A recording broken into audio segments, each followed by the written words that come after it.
Dispatch code 187X. The suspect is inhuman. You believe the law exists to protect you from criminals, and for the most part, you're right. But some incident reports get flagged with a silent X because the perpetrator isn't a person and the crime defies physical law. This is the official record for one of those cases, the one that proves we are not alone, and we are not at the top of the food chain. This is Officer David Chen, badge number 7214. The date is October 27th. The time is 02:43 hours. This recording is being made for archival purposes, independent of official department channels. It serves as a true and accurate supplement to Incident Report 734X, a designation you will not find in any database. The official file, Incident 734, was expunged from the system 72 hours after its creation. If you were to search for it now, you would find only a sequential gap, a ghost of erased data. I've been on the force for 12 years. I've seen the worst of what people do to each other. I've rendered aid to victims of GSWs in back alleys, documented the meticulous, grim aftermaths of cartel violence, and spoken to families whose lives were shattered by a drunk driver. The things I've witnessed are part of the job you learn to compartmentalize, to process, to file the report and move on to the next call. You believe you have a grasp on the spectrum of human depravity, that you've seen all the angles of malice and misfortune. You believe you know the roles of the world you're sworn to protect. I was wrong. We are all wrong. The call came in at 22:16 hours on a Tuesday. It was a standard code 187, possible homicide, flagged by a wellness check. The address was a low-rise apartment complex in the old industrial sector, the kind of building where the walls are thin and everyone keeps to themselves. My partner, Officer Sophia Rossi, was driving. We didn't say much on the way over. It was our third call of the shift and the city was quiet. We anticipated a routine, albeit grim, procedure: secure the scene, call in the detectives, manage the looky-loos. Standard operating procedure. But there was nothing standard about this. The report was officially scrubbed because the truth of what happened in that apartment doesn't fit within the framework of our laws or our understanding of reality. Filing an accurate report would have been an act of professional suicide. The official narrative, the one that existed for 3 days before it vanished, was incomplete and intentionally misleading. This recording is my attempt to rectify that. It is a debriefing for a case that, according to the city, never happened. You need to understand what's really out there. The training academy prepares you for men with guns and knives, for the desperate and the cruel. It doesn't prepare you for what comes when the suspect is not a man, the motive is not human, and the laws of physics are treated as mere suggestions. The streets you think are safe are only safe because you don't know what's truly moving through the shadows. My duty is to protect and serve, and that duty now extends to telling this story. Because the official silence is a danger greater than any public panic. The apartment building on Elm Street had the familiar smell of damp carpets and stale cooking oil. Officer David Chen and his partner, Sophia Rossi, were met at the entrance by the building superintendent, a nervous man named Henderson who wouldn't stop fidgeting with a ring of keys. He led them up to the 3rd floor, to apartment 3B, explaining that the tenant, a Mr. Alistair Finch, hadn't been seen in 3 days. The mail was piling up, and a neighbor had reported a strange smell. Doors locked from the inside, Henderson said, his voice thin. Deadbolt and the chain are on. I tried the master key. Chen exchanged a look with Rossi. A door bolted from the inside complicated things. It meant either the victim had let their killer in, or this wasn't a homicide at all. Rossi knocked firmly on the door. Mr. Finch? This is the police. We're here for a wellness check. Sir, you need to open the door. Only silence answered. The faint, sweet odor of decomposition was already seeping through the cracks. After another minute of unanswered calls, Chen made the decision. We're going in. With Henderson's permission, they breached the door. The sound of splintering would echoed in the quiet hallway as the frame gave way. The moment Chen crossed the threshold, a wave of profound cold washed over him. It wasn't the chill of an open window in late autumn, it was a deep, cellular cold that seemed to leach the warmth directly from his bones. You feel that? Rossi murmured, her own breath fogging slightly in the air. The thermostat on the wall read 72 degrees. The apartment was unervingly tidy. A stack of books sat on a coffee table, a half-empty mug beside them. No overturned furniture, no signs of a struggle. Alistair Finch lay in the center of the living room floor. His body was contorted, limbs bent at angles that defied anatomy. His torso seemed to have collapsed inward, yet there was no visible wound, no blood, not a single tear in his clothing. It was as if an immense, invisible pressure had been applied from within, crushing him from his core. Chen knelt, his training taking over. He noted the victim's lividity, the state of the room, the position of the body, all while the unnatural cold clung to him like a shroud. Rossi began a methodical sweep of the small apartment. The bedroom was untouched. The kitchen was clean. The windows were all locked from the inside, with no signs of tampering. The medical examiner, Dr. Abaiku, arrived 20 minutes later. He was a veteran of the city's worst, a man who rarely showed surprise. But as he examined the body, a deep frown creased his forehead. He ran a gloved hand over Finch's chest, pressing gently. No external trauma. No broken skin. But the internal damage, it's catastrophic. Rib cage is pulverized. Organs are ruptured. It's like every law of conservation of energy was violated inside him. He looked up at Chen, his expression grim. I have no preliminary cause of death. None. Back at the precinct, hours later, the real problem emerged. Chen went to upload his body camera footage, a standard part of filing the initial report. The file was corrupt. He ran a diagnostic, but it was useless. The footage from the moment they breached the door until they stepped back out into the hallway was gone, replaced by a screen of shimmering, rolling static. He walked over to Rossi's desk. Check your body cam footage for 3B, he said. She did. The result was the same. 2 separate devices, from 2 different officers, had simultaneously failed upon entering that room, and resumed normal function the second they left. They had no visual record of the scene, only their own testimony. There was 0 evidence of a suspect, 0 evidence of a weapon, and 0 evidence of entry. Just a locked room, a physically impossible death, and a lingering cold that no one could explain.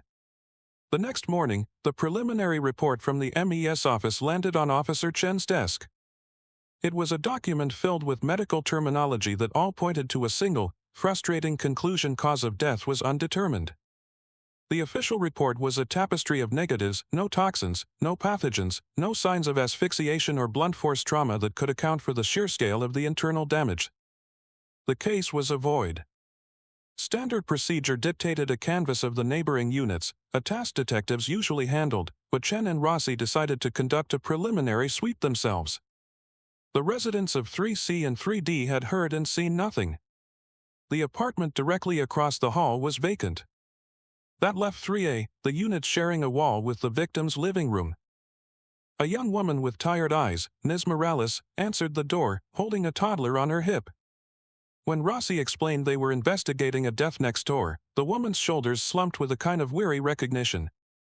I knew something was wrong, she said, her voice low. It was quiet. Too quiet.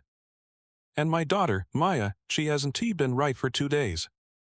She led them into a small living room where a young girl, no older than 7, sat on the floor, staring blankly at a television screen that wasn't on. She was wrapped in a thick blanket despite the warmth of the apartment, and she was shivering slightly. Maya, honey, these are police officers, Ms. Morales said gently. They want to ask you a few questions. The girl didn't turn. Chen knelt down to her level, keeping his voice soft. Hi Maya. I'm Officer Chen. We're trying to figure out what happened to your neighbor. Did you hear anything strange a few nights ago? For a long moment, the girl said nothing. Then, in a voice barely above a whisper, she spoke to the dark screen. The fuzzy man. A fuzzy man? Rossi asked, pulling out her notepad. What did he look like? Like the TV when it snows, Maya whispered. Her eyes were wide, fixed on a memory. He was tall. He made a quiet sound. A hum. Like the refrigerator. Ms. Morales put a hand over her mouth. She has been saying things like that. I thought it was a nightmare. Chen leaned forward, his instincts telling him this was more than a child's fantasy. Maya, did you see him? Where was he? The girl finally turned her head, her gaze unfocused, looking through Chen rather than at him. He came out of the wall, she said, her small finger pointing toward the shared wall with apartment 3B. He walked through it. Then Mr. Finch, he made a popping sound. A chill, colder than the one in the victim's apartment, traced its way down Chen's spine. He walked through the wall. It explained the door bolted from the inside. Like the TV when it snows. It explained the static that had consumed their body camera footage. Just then, the lead detectives, Miller and Freeman, arrived. Chen and Rossi briefed them, including the girl as testimony. Miller, a veteran with 25 years on the job and a face like worn leather, listened with dwindling patience. He took one look at the catatonic child and scoffed. A man made of TV static who walks through walls? Come on, he said, turning to his younger partner. It's a textbook case of trauma-induced fantasy. She heard a noise, it scared her, and her brain invented a monster to explain it. Get a child psychologist down here. We're wasting our time. Freeman nodded in agreement, already dismissing the account. We'll focus on the victim's financials, known associates. Real police work. Chen didn't argue. He knew how it sounded. But he couldn't shake the chilling consistency of it all. The impossible scene, the technological failure, and now this. The detective saw a traumatized kid. Chen saw the only witness who could explain what had left a man crushed from the inside out in a room that had no doors. 3 days after the initial call, the forensics folder for the Alastair Finch case arrived in interdepartmental mail. It was thin, far too thin for a homicide investigation. Officer Chen sat at his desk, the low hum of the precinct's HVAC system a familiar backdrop to the sterile, typed pages. He opened the binder, his eyes scanning the headings he knew by heart: latent print analysis, DNA serology, trace evidence, ballistics. Page after page delivered the same result: negative. The latent print team had lifted nothing from the scene that didn't belong to the victim. Not a single smudge on the doorknobs, the light switches, or the mug of cold coffee. It was as if Mr. Finch had lived in a vacuum. The DNA report was even more definitive. Swabs from every conceivable surface yielded only the victim's genetic markers. There was no foreign DNA, no unknown subject, not even a stray epithelial cell that couldn't be accounted for. The trace evidence report was a single page stating that no non-native fibers, hairs, soil, or particulates were recovered from the scene or the victim's clothing. It wasn't just a clean crime scene, it was an impossible one. Even the most meticulous killer leaves something behind: a microscopic fiber, a speck of dust from their shoe, a single strand of hair. A complete absence of evidence was, in itself, a kind of evidence. It pointed to something that didn't interact with the physical world in a conventional way. Chen flipped to the final section, an addendum from the lab's senior technician, a man named Kowalski who specialized in electronic evidence. This report was different. It wasn't a list of negatives. Kowalski had noted that the instruments used to sweep for electronic surveillance devices had registered a faint, residual energy field localized around the area where the body was found. The report described it as a non-uniform, oscillating electromagnetic field. A handwritten note was scrawled in the margin: signature is inconsistent with any known power source or electronic device. Frequency cycles in an irregular, almost biological pattern. Have never seen anything like it. Suggest consultation with a physicist, not a forensics tech. The words resonated with the description from the little girl next door. Fuzzy man. Like the TV when it snows. A man made of static. A man who left behind a ghost of an electromagnetic field. He walked the report over to Detective Miller's desk. Miller glanced at the cover and then flipped through the pages, his expression souring with each turn. He tossed it back on his desk with a sigh of resignation. It's a big nothing, Miller grunted. The ME finally closed his report as death by undetermined causes. With the forensics file this empty, there is nowhere to go. No suspects, no motive, no weapon. It's a dead end. What about the EMF residue? Chen asked, pointing to Kowalski's addendum. Miller squinted at the page. Techno jargon. Probably a faulty microwave in the apartment below. It's nothing. We've got 3 other active homicides with actual leads, Chen. We can't waste department resources chasing shadows on a case with 0 actionable intelligence. The message was clear. The Finch case was being moved to the bottom of the pile, destined to become a statistical anomaly in a cold case file. The official investigation was over before it had even begun. For the department, this was a procedural dead end. For Chen, staring at the technician's bewildered notes, it was confirmation that he was looking at a set of tracks that no one else could see. The law had no framework for this, and his duty to protect the public had just expanded into territory that wasn't on any map. 8 days passed. The Alastair Finch case file gathered a thin layer of dust on a corner of Detective Miller's desk, a silent monument to an unsolvable riddle. For Officer Chen, every routine call, every flickering streetlight, carried a new, unsettling weight. He found himself watching the noise on security monitors, seeing patterns in the snow of dead channels. The call came just after midnight. A silent alarm from a 24-hour convenience store on the edge of the city. Chen and Rossi were the closest unit. They arrived to find the lights on, the door unlocked, and the night clerk lying behind the counter. The scene was eerily familiar, no signs of robbery, no struggle, and a victim whose body was broken in a way that defied explanation. The ME on call was a younger doctor who worked the Finch case. She stared at the deceased, her face a mixture of confusion and clinical detachment. Internal trauma is massive, she stated, echoing Dr. Abiku's report from the week before. It's like he was put in a hydraulic press. But there's not a mark on him. This time, however, there was a witness. A single, grainy security camera mounted above the register, its little red light blinking with mechanical indifference. Detective Miller arrived on scene, his face already set in a grim, tired mask. He watched as the store manager, a trembling man in a grease-stained polo shirt, rewound the digital recording. The footage showed the clerk, a young man named Kevin, methodically stocking cigarettes. The timestamp in the corner read 00:13:47.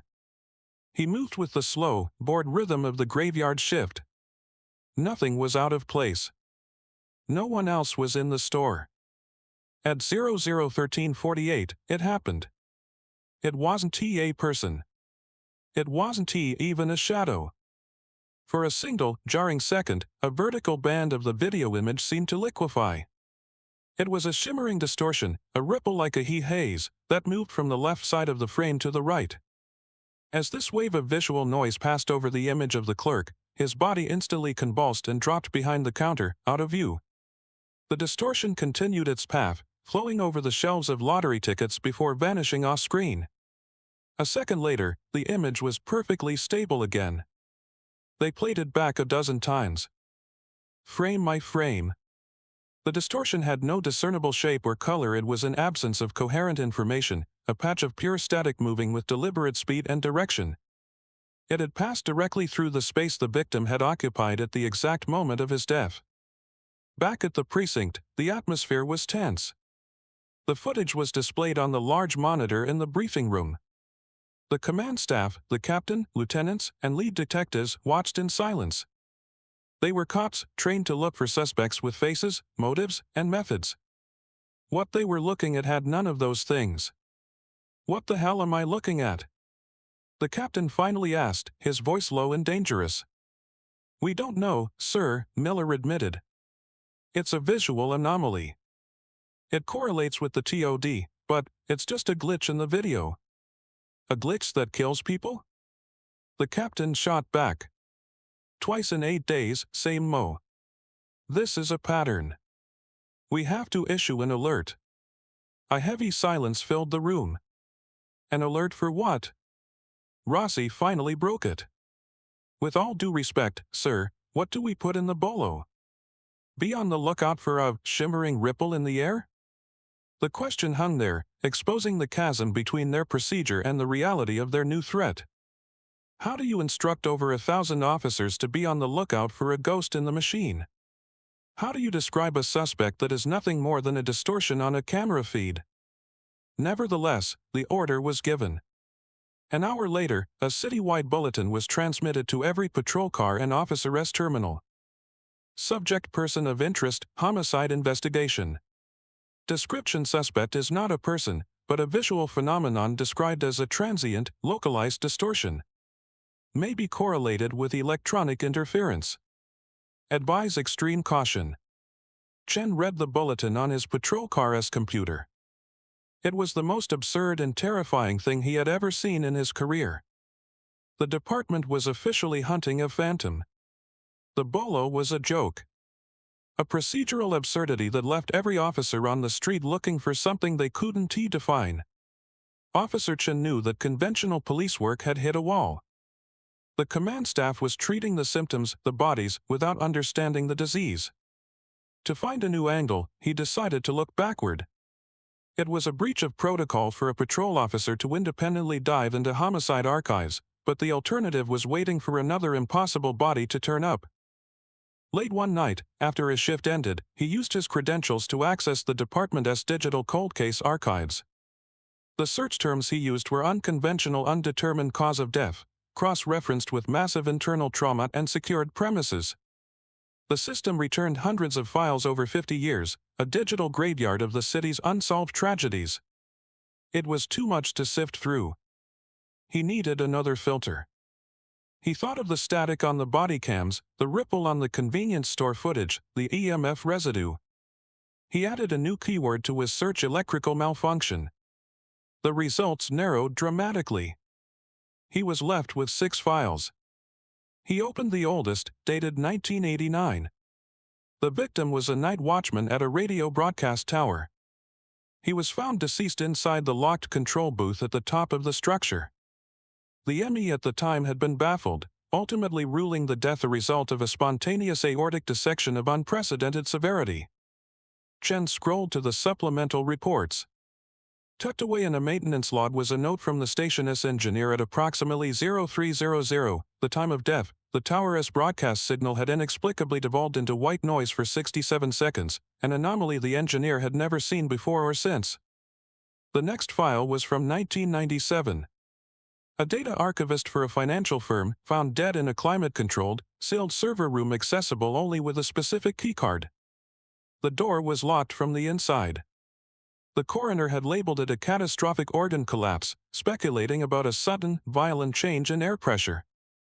The building's security report, however, noted that the electronic lock system for that entire floor had gone offline for precisely 45 seconds, trapping the victim inside. The system rebooted itself with no signs of tampering. Another file, 2008. A city electrical worker, discovered at the base of a transformer in a remote substation. The official cause was listed as industrial accident, but a dissenting note from the responding paramedic stated the injuries, a complete implosion of the thoracic cavity, were inconsistent with electrocution or a fall. The substation's log showed a massive, unexplained power surge at the time of the incident that fried a nearby monitoring station. The pattern was unmistakable. For over 30 years, this thing had been moving through the city, leaving a trail of bodies. Each death had been viewed in isolation, a medical curiosity or a bizarre accident filed away by investigators who lacked the context to see the larger picture. The electronic disruption was the signature, the footprint left at every scene. It wasn't the cause, it was a side effect, the wake left by something passing through our world. Chen leaned back, the fluorescent lights of the empty records room humming above him. These weren't cold cases. They were a connected series of killings by a single perpetrator who had operated with impunity for decades. The official reports told a story of freak accidents and medical mysteries.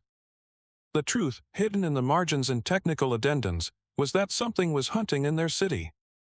And the police department, the very institution meant to protect its citizens, had unknowingly been cataloging its kills as miscellaneous paperwork. The click of the records room door opening made Officer Chen's shoulders tense. He didn't look up from the monitor, but he knew who was standing there. The heavy, deliberate footsteps belonged to Detective Miller. Chen minimized the archive window, a futile gesture of hiding his unauthorized search. He had expected this confrontation, a formal reprimand for overstepping his authority as a patrol officer. "You're working late, Chen." Miller's voice was a low rumble that seemed to absorb the room's ambient hum. He didn't sound angry, just tired. "Just following up on a few things, Detective," Chen replied, his tone carefully neutral as he turned in his chair.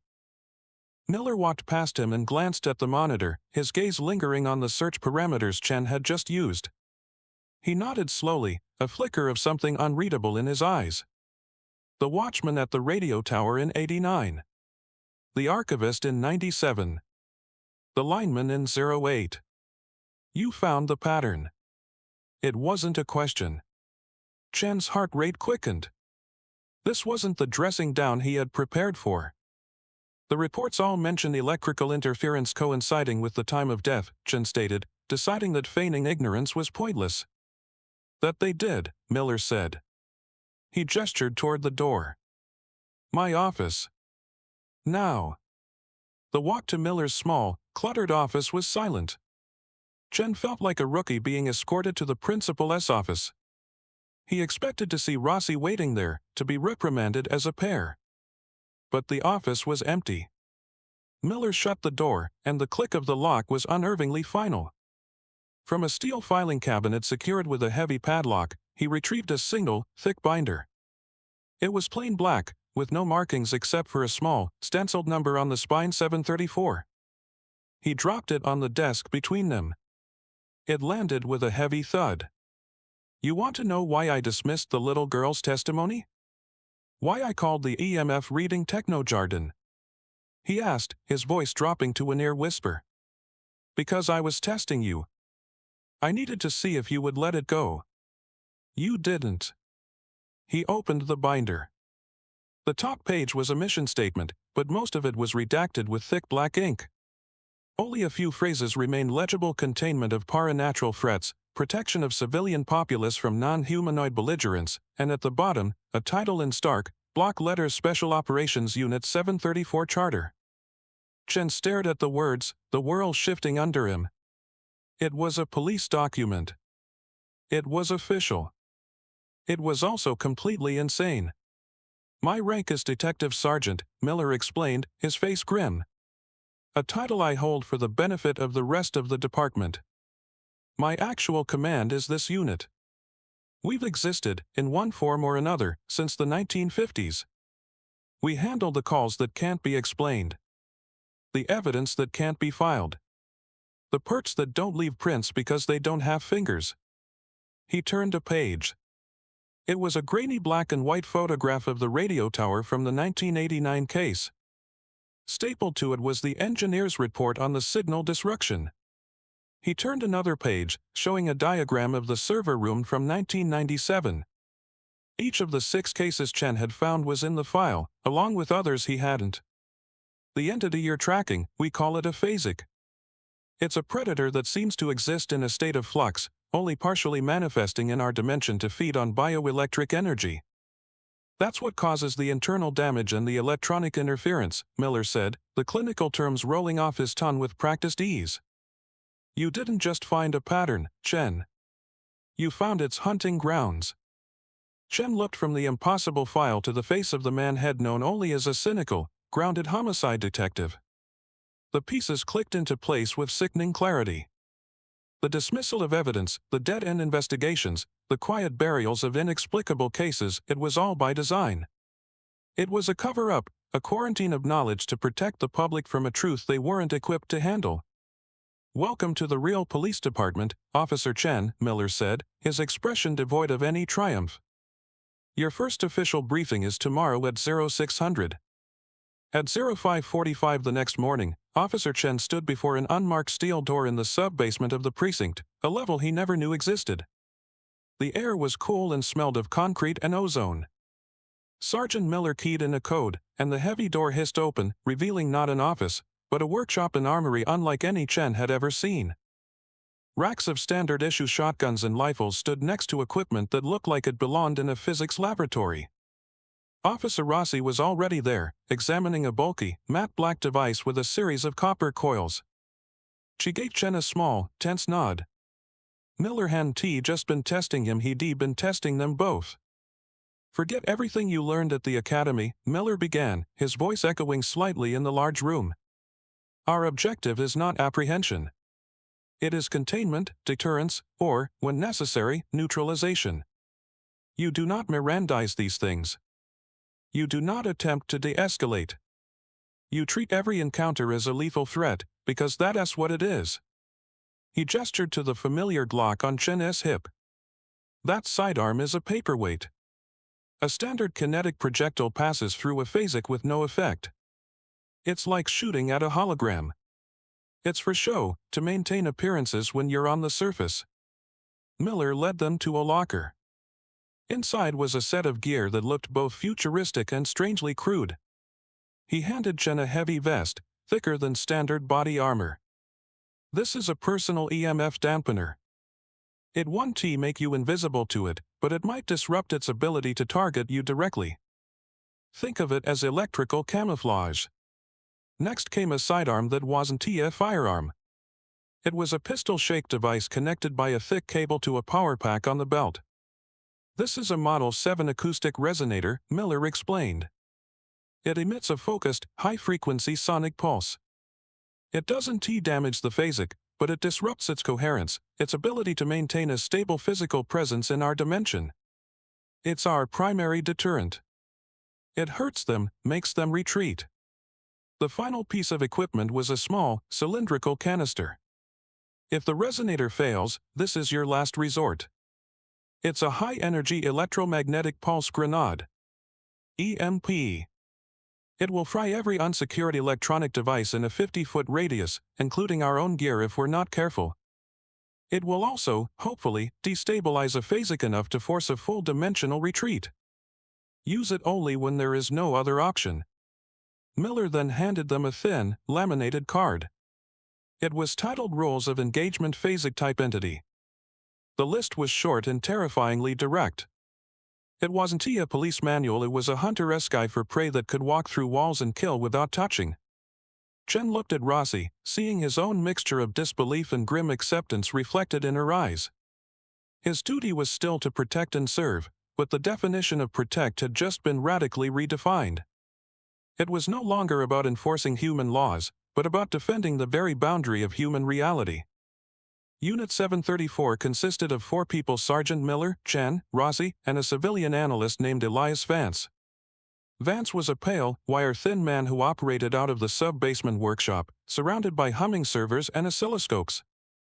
He wasn't a cop, he was a physicist who spoke in clipped, precise sentences about dimensional harmonics and bioelectric signatures. The Phasic is not a strategic thinker in the human sense, Vance explained, pointing to a complex chart on his monitor that mapped the incidents over the last 30 years. It's an instinctual hunter. The cold case data, cross-referenced with city-wide reports of power fluctuations, reveals a clear pattern.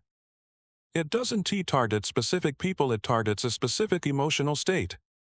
He brought up another screen, this one displaying a series of brainwave scans next to chemical compound diagrams.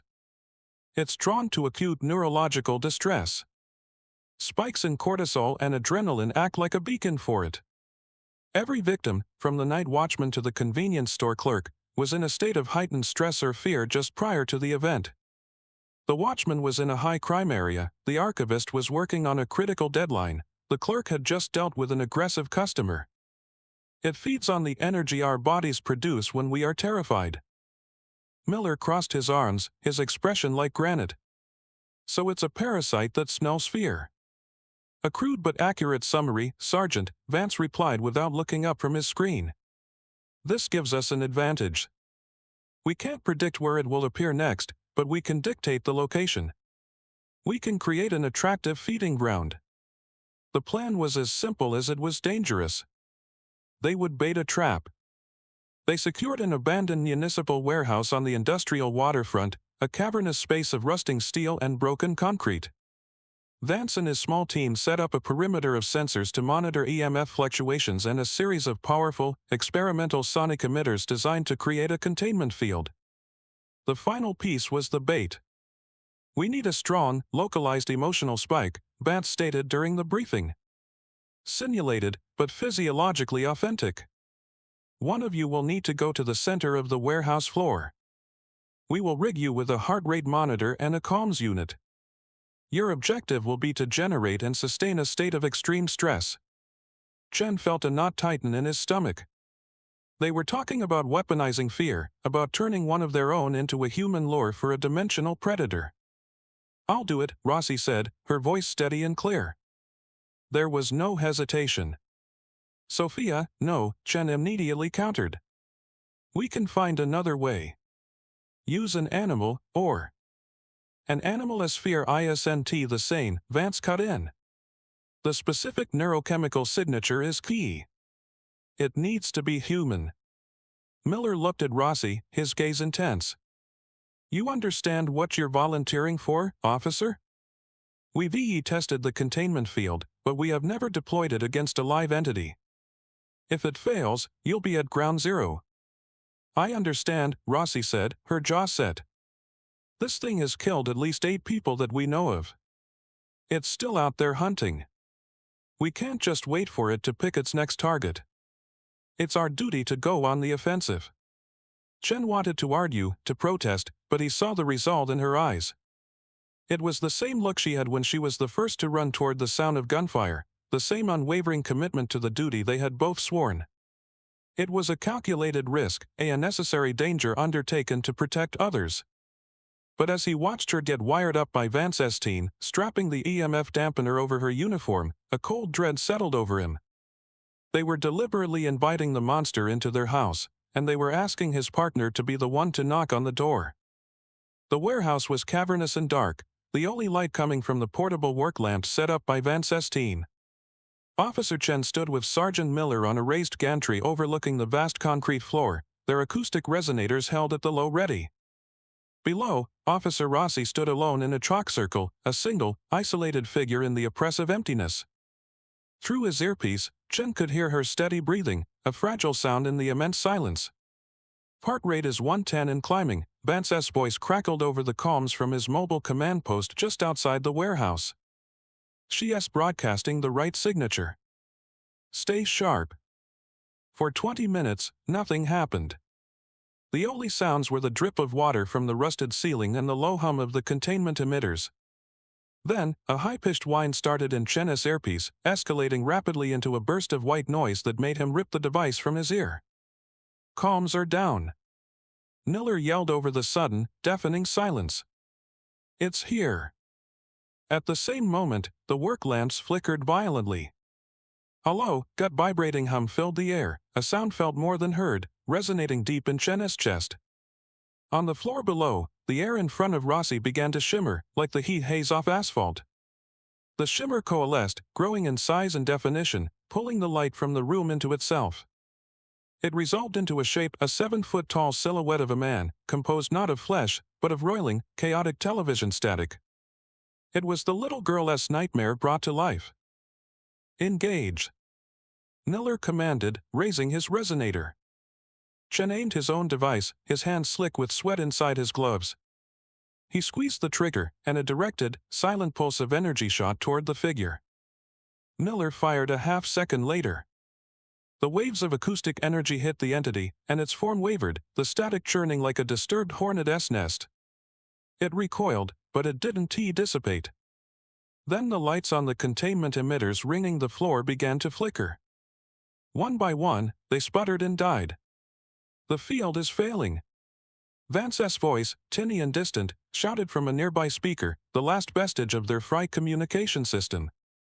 The entity seemed to sense the shift. It straightened, its featureless head turning toward Rossi. It took a step, gliding over the concrete with an unnatural smoothness. Rossi stood her ground, her own resonator aimed, firing pulse after pulse. The creature faltered with each hit but kept advancing.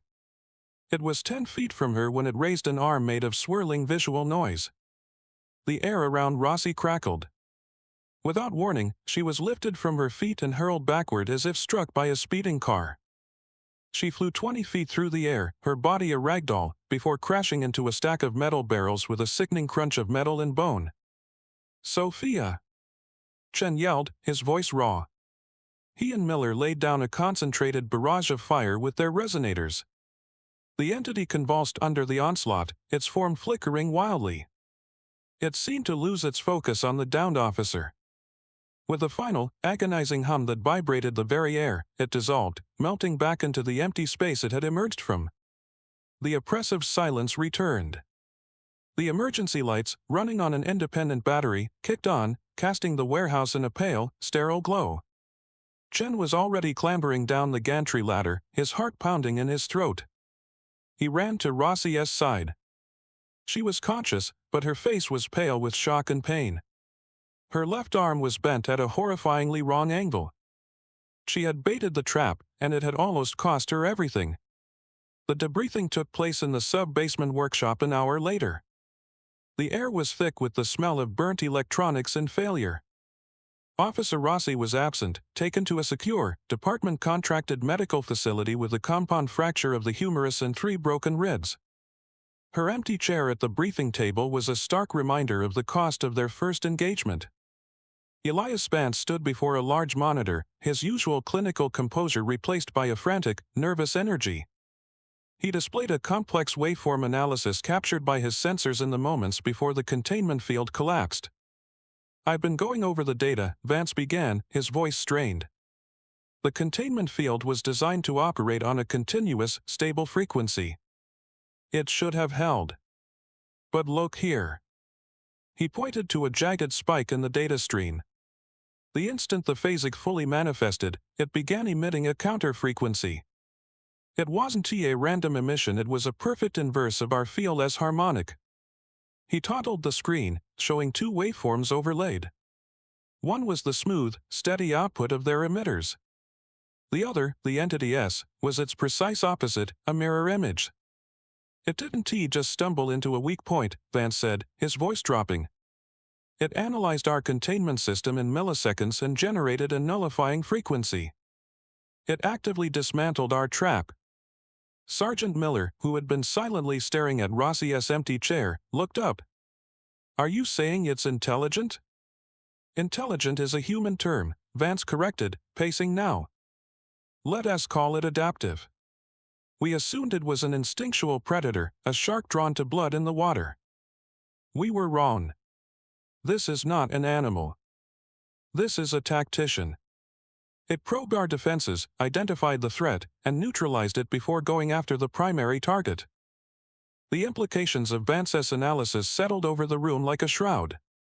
Their primary strategy, containment, was already obsolete.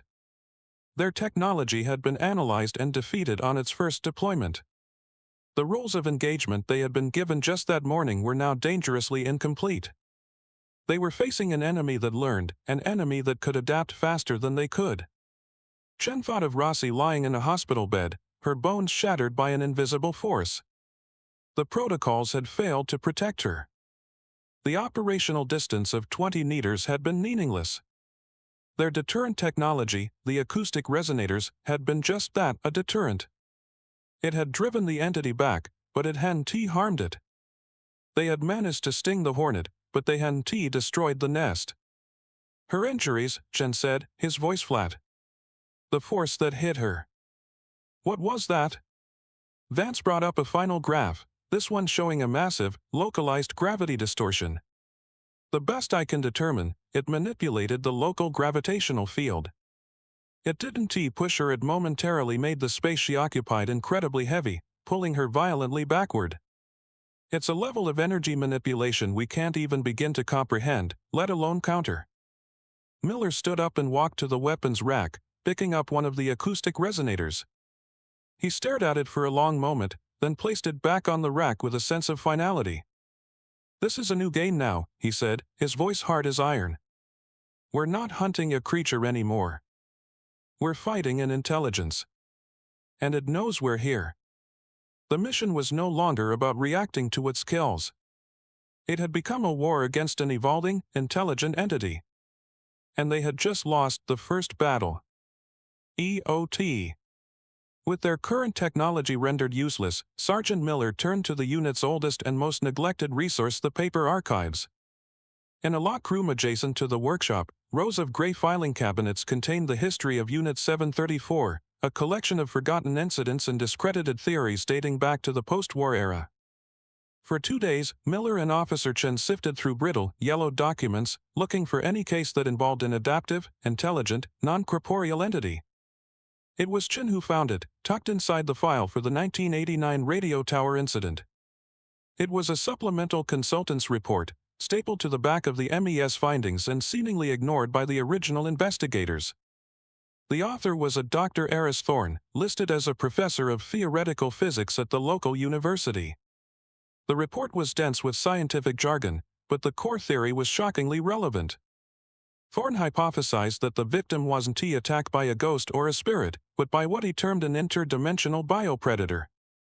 He theorized that our reality existed alongside countless others, separated by a thin membrane of energy.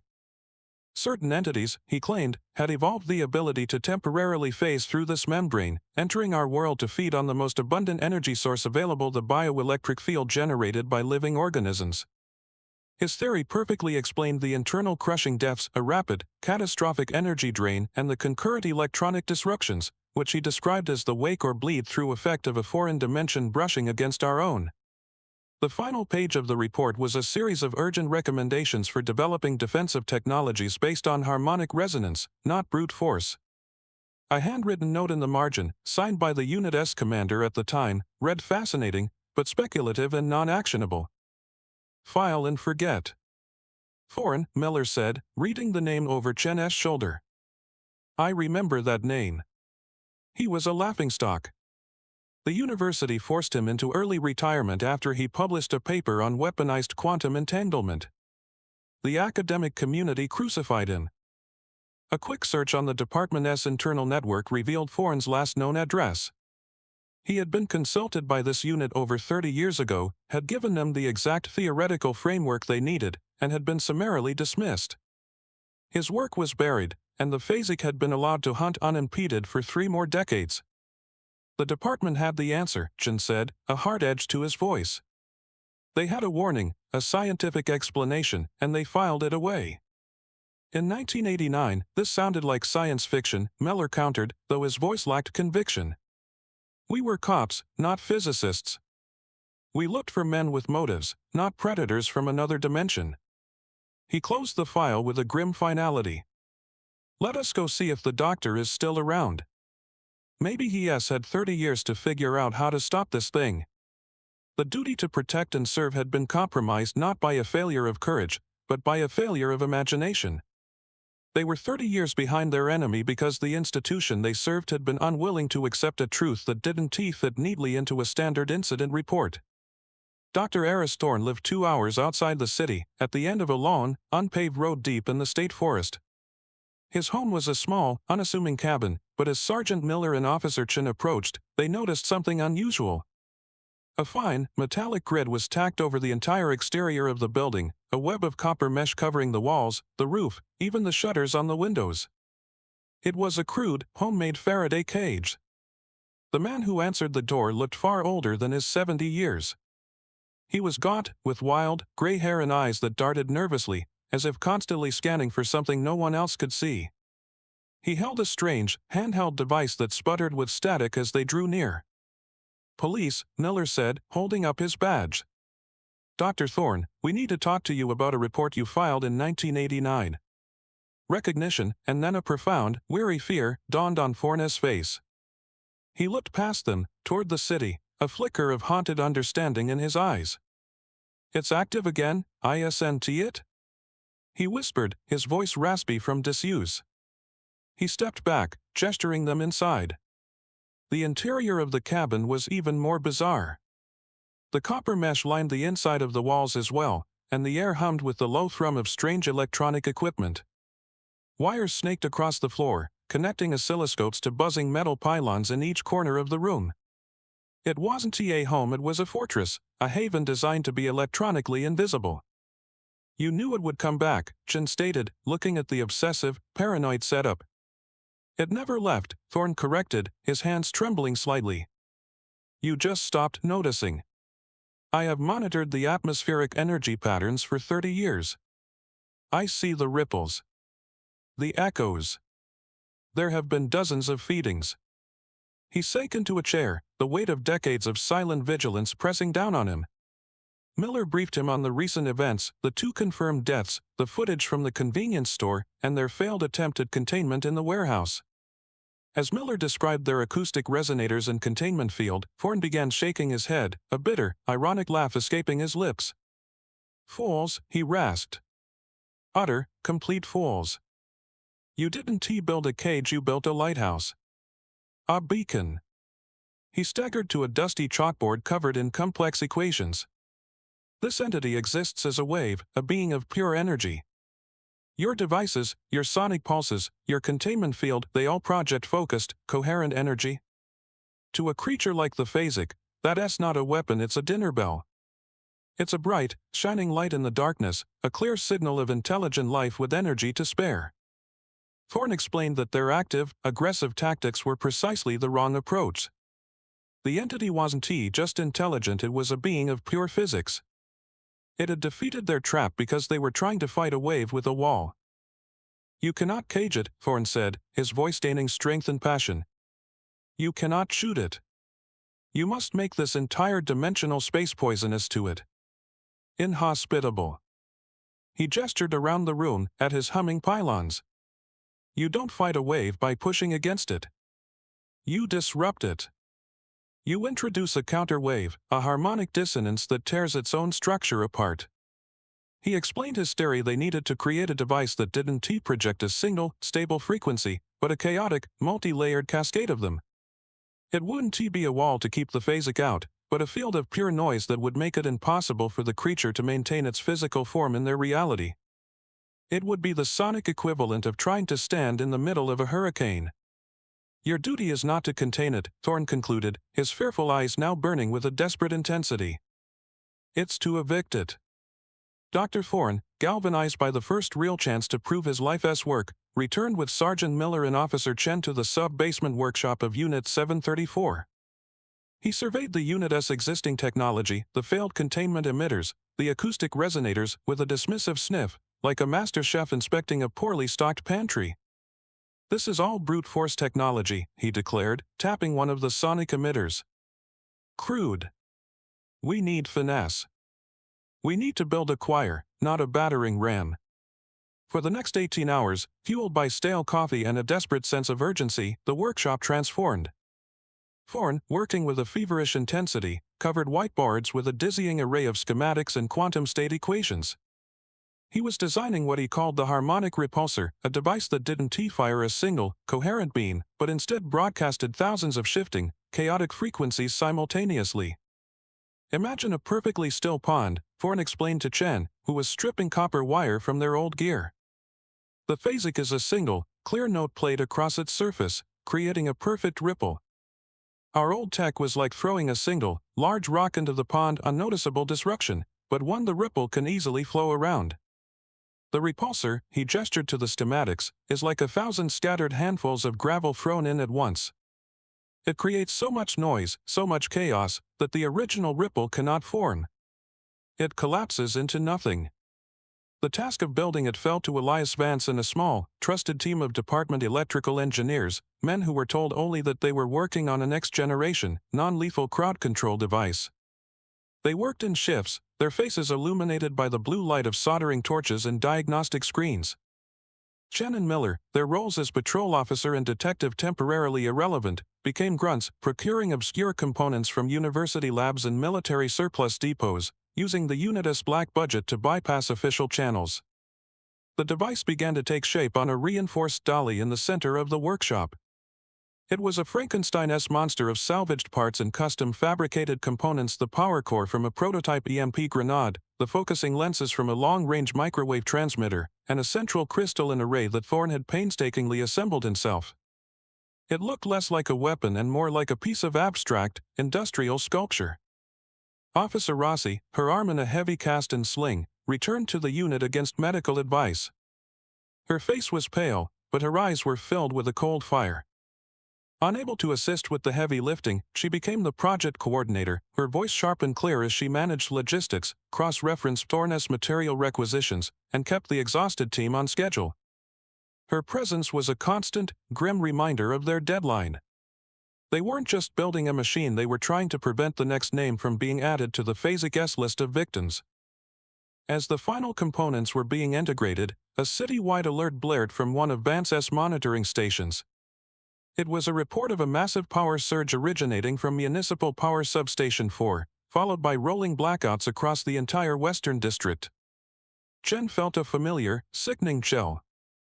It was the same signature, the same electronic footprint, but magnified 100-fold. "It's found a better food source," Thorne whispered, his face ashen as he looked at the energy readings. "It's not just feeding on people anymore. It's tapping directly into the grid." Their frantic race against time was over.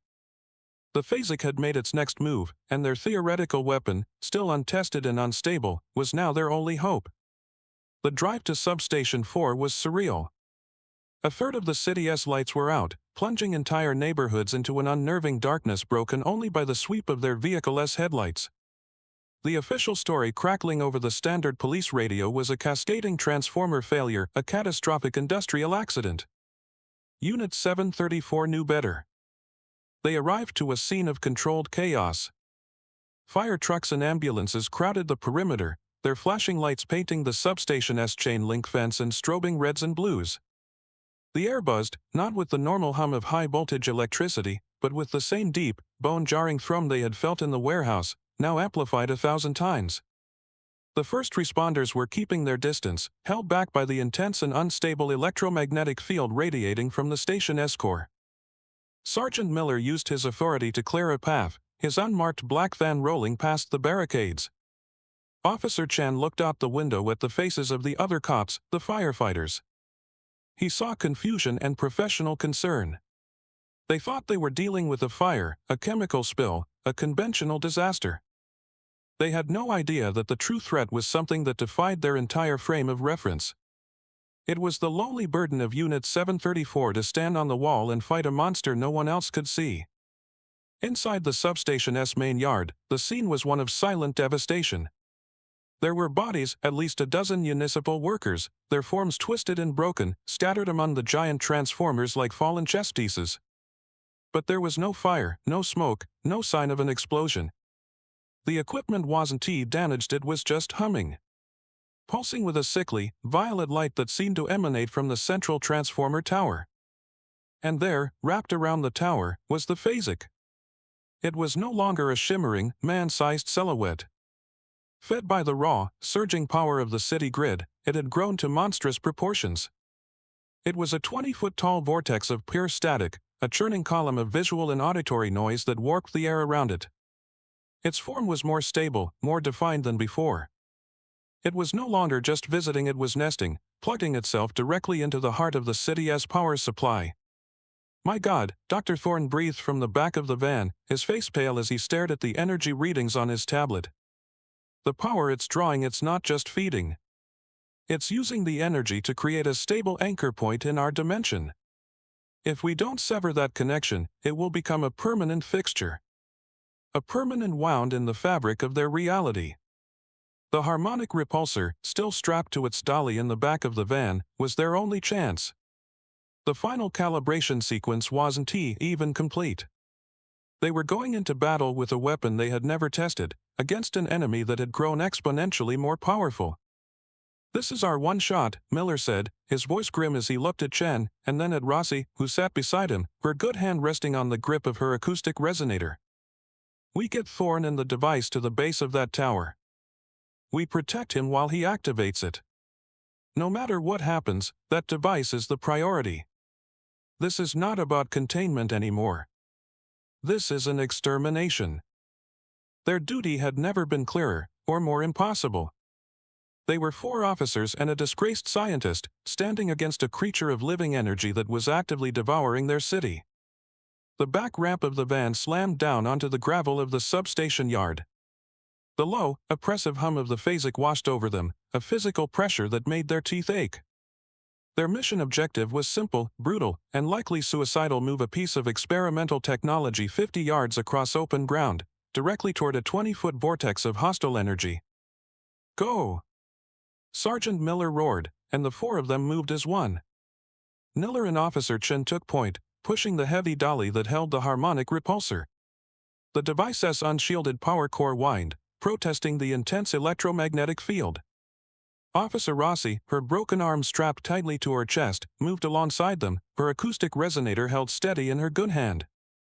Dr. Thorne scrambled behind the dolly, clutching a tablet, his face a mask of terrified concentration. Their duty had fundamentally shifted. They were no longer investigators or patrol officers. They were a mobile defense unit, a shield for the one man who held the key. They were no longer enforcing the law, they were defending the border of reality itself. The Phasic reacted to their approach. The column of static detached from the central transformer, its immense form turning toward them.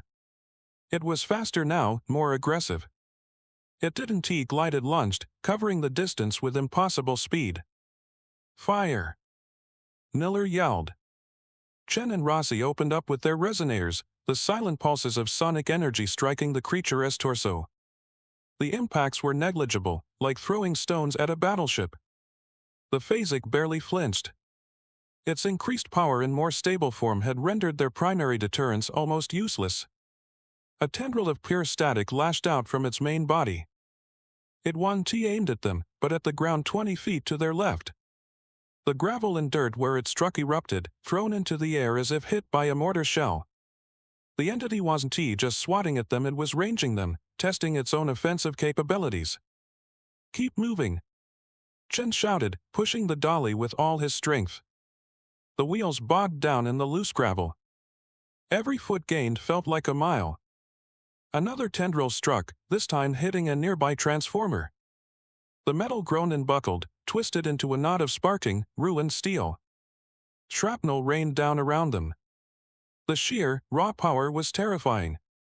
This was no longer a stealthy predator, it was a siege engine. They were halfway to the central tower when the Phasic unleashed its main attack. The low hum escalated to a deafening roar, and a wave of force, a visible distortion in the air, radiated outward.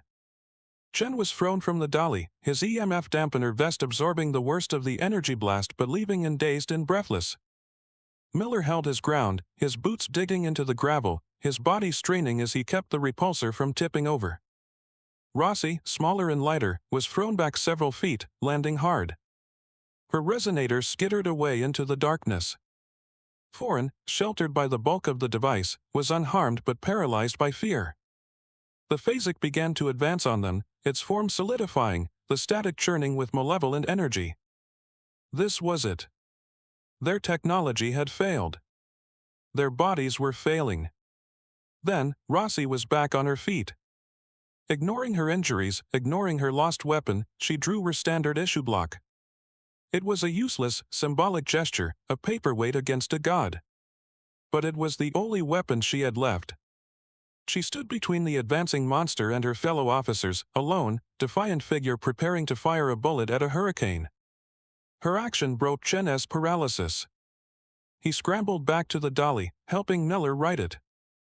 "Thorne!" Chen yelled, his voice raw. "Now! It's now or never."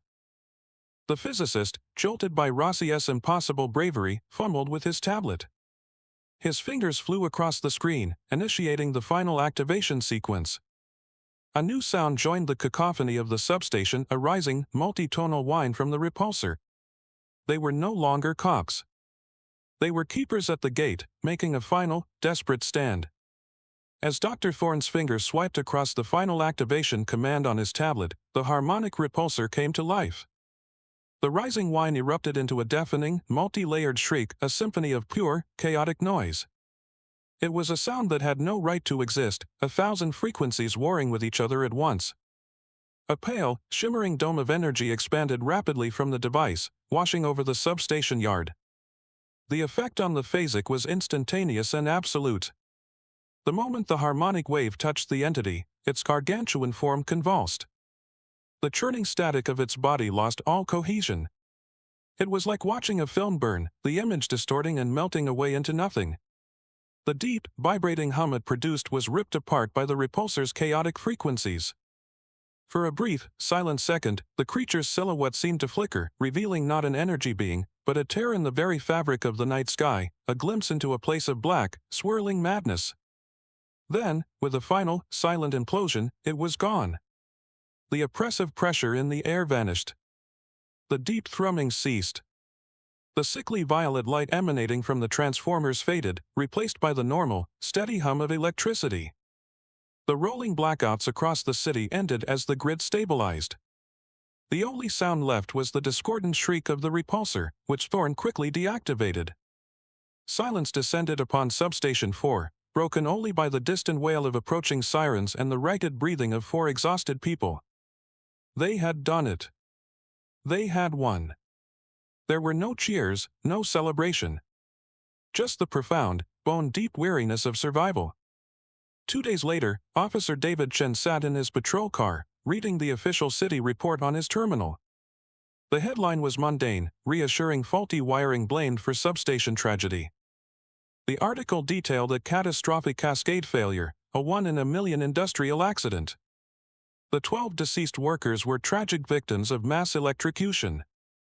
A special citation was given to the first responders for their bravery in securing the dangerously unstable site.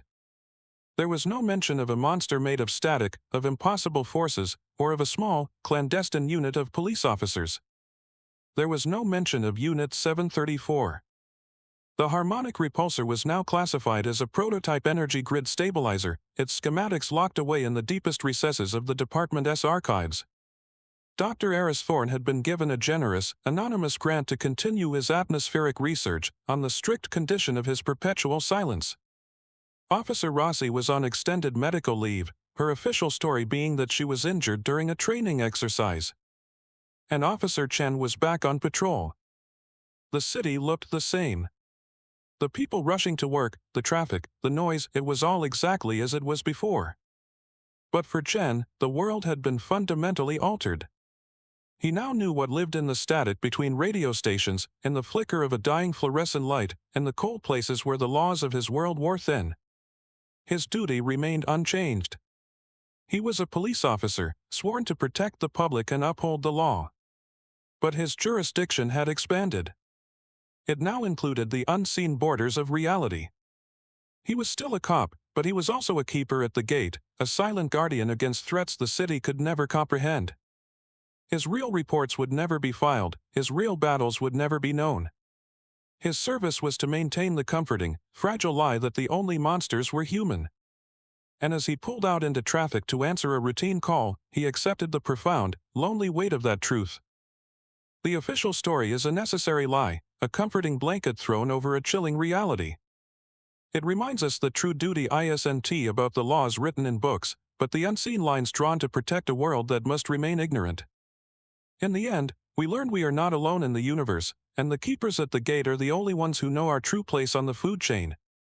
This is the kind of unofficial record we unseal here at the Keeper of the Dark Logs, the stories that exist in the shadows of the official report. It leaves us with a heavy question about the nature of duty. Faced with a threat that defied all procedure, was Officer Rossi's decision to volunteer as bait a necessary act of heroism, or an unacceptable risk to her team? Thank you for bearing witness to this debriefing. Until next time, stay vigilant. We'll soon be opening a file from the 1970s, a cold case where the responding officers had to answer a distress call from a place that wasn't on any map.